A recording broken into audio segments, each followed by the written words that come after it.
5 maj, dita e dëshmorëve është përkujtuar nga qytetarët e Korçës në varrezat e dëshmorëve, ku kanë marrë pjesë deputet, drejtues të pushtetit lokal, të familjeve të dëshmorëve, drejtues të policisë lokale e komuniteteve fetare. Fjalën e rastit e mbajti kryetari i bashkisë Sutiraq Filo. Kjo kodër ku prehen Tiranët si kuror mbi Korçë, mban në gjirën e saj historinë e një sakrifice të madhe. Banorët e Korçës qendër të parët që ngritën në rezistencë ndaj pushtimit fashist. Korça ka shkruar faqe të arta në historinë e luftës antifashiste nacional shqiptare. Bitë e Korçës nuk heshtën kur vendi u robërua.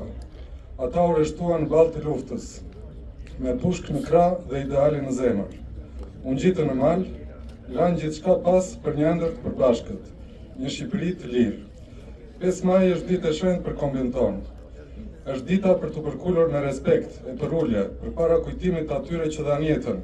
Kurora në emër të deputetëve të juglindjes së vendit janë vendosur nga Niko Peleshi, Eni Zake, Ilir Pendavinji dhe deputetja e Partisë Demokratike Sorina Koti.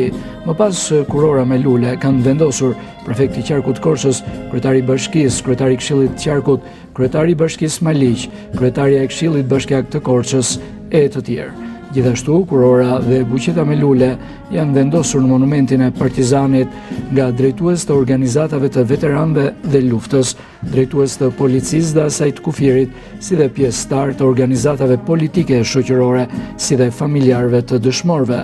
Në varrezat e Korçës prej 940 dëshmorë të atdheut.